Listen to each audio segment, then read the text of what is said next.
BA part first भौतिक भूगोल प्रथम प्रश्न पत्र में आज मैं doctor BL Jat associate professor geography government girls college Behror से आपके लिए ऑनलाइन जो टॉपिक रखा है वो पृथ्वी की उत्पत्ति में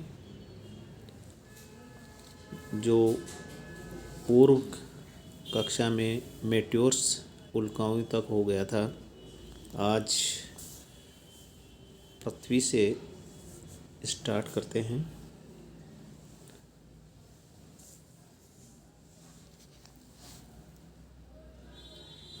द अर्थ सभी ग्रहों में पृथ्वी एक ऐसा अनोखा ग्रह है जहां मानव तथा अन्य जीवंत प्राणियों का निवास है।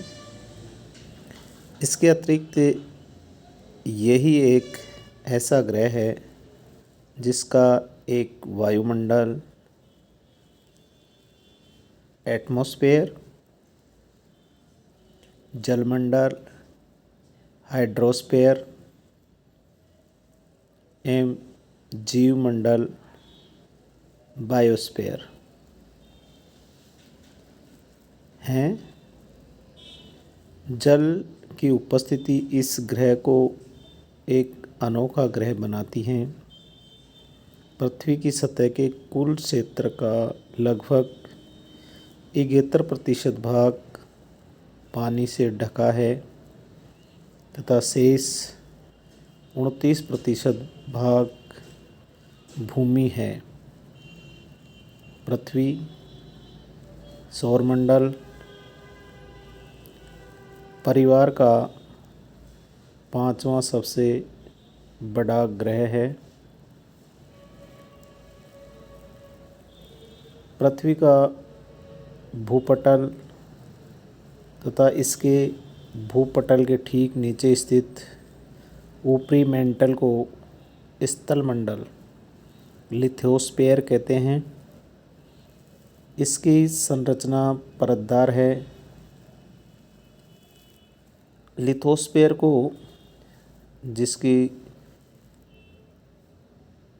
को हम स्थलमंडल कहते हैं। इसकी संरचना लिथोस प्लस स्फीयर से मिलकर के बनी है, जिसमें लिथोस मीन्स रॉक्स है और स्फीयर का मंडल है। तो इसका लिथोस्फीयर का शाब्दिक अर्थ हो गया चट्टान मंडल। चट्टान मंडल या स्थल मंडल दोनों को एक ही नाम से संबोधित किया जा सकता है उत्पत्ति के आधार पर। स्थल मंडल और रॉक स्फीयर या चट्टान मंडल एक हैं। इसकी संरचना परतदार है। वायुमंडल के सबसे बाहरी छोर से लेकर पृथ्वी के कोड तक जो भी पदार्थ पाए जाते हैं वह एक समान नहीं हैं। वायुमंडलीय पदार्थ का घनत्व अत्यंत कम होता है।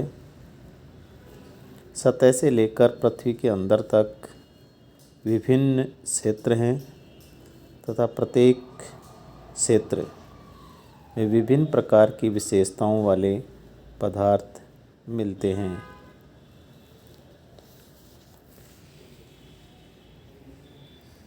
भूपटल से कोड तक पदार्थों का घनत्व बढ़ता जाता है। पृथ्वी की उत्पत्ति, ओरिजिन ऑफ अर्थ। भौतिक भूगोल के समस्त विषयों में पृथ्वी की उत्पत्ति ही ऐसी है जो सर्वाधिक रूप से अनुमानों पर आधारित है। पृथ्वी की उत्पत्ति के संबंध में विभिन्न दार्शनिकों एवं वैज्ञानिकों के द्वारा बड़ी संख्या में परिकल्पनाएं सामने रखी जा चुकी हैं। परंतु निरंतर हो रही खगोलीय खोजों तथा नए तथ्यों ने इन परिकल्पनाओं को निरस्त कर दिया है। यह सत्य है कि वर्तमान शताब्दी द्वारा उपलब्ध कराई गई आधुनिक सर्वेक्षण तकनीकों की मदद से, जिनमें कृत्रिम उपग्रह, अत्याधुनिक परिष्कृत कैमरे इत्यादि सम्मिलित हैं, हमें खगोलीय पिंडों का और अधिक अन्वेषण करना और सीखना होगा। इन तकनीकों एवं सुपर कंप्यूटर जिनके द्वारा संबंधित जटिल गणितीय गणनाएं करना संभव हो सकता है, दोनों के संयुक्त उपयोग से हम आशा करते हैं कि वर्तमान शताब्दी के वैज्ञानिक गण ब्रह्मांड, सौरमंडल तथा पृथ्वी की पहेली को सुलझाने में सफल हो सकेंगे।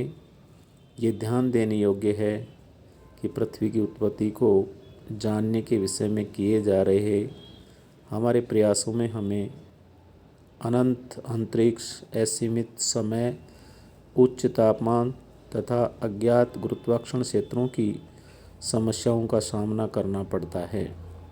यद्यपि प्राचीन काल से लेकर आज तक सामने रखी गई विभिन्न परिकल्पनाओं एवं सिद्धांतों को उनकी अंतर्निहित सीमाओं अथवा अंतरिक्ष संबंधित नए तथ्यों के सामने आने के कारण एक के बाद एक निरस्त किए जाने के बाद ही उनके द्वारा कुछ तारतम्य एवं विकासवादी विचारों का प्रतिनिधित्व किया जाता है।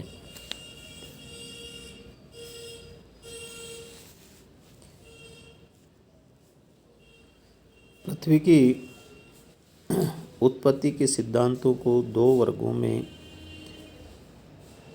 बांटा गया है।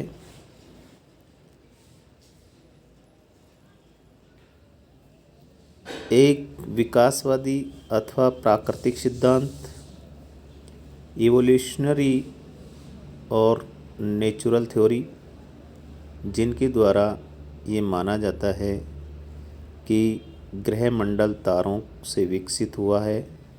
इसका अर्थ यह है कि ब्रह्मांड में अनेक ग्रहमंडल हो सकते हैं।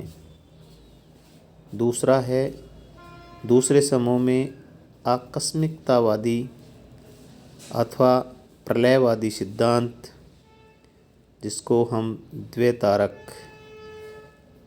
कैटालिस्मिक और कैटास्ट्रोफिक थ्योरीज के नाम से जानते हैं, ये आती हैं, जिनके अनुसार पृथ्वी की उत्पत्ति अंतरिक्ष में किसी हिंसात्मक घटना जैसे अंतरिक्ष में किन्हीं दो ग्रहों का अत्यधिक निकट आना अथवा उनके टकराव का परिणाम है।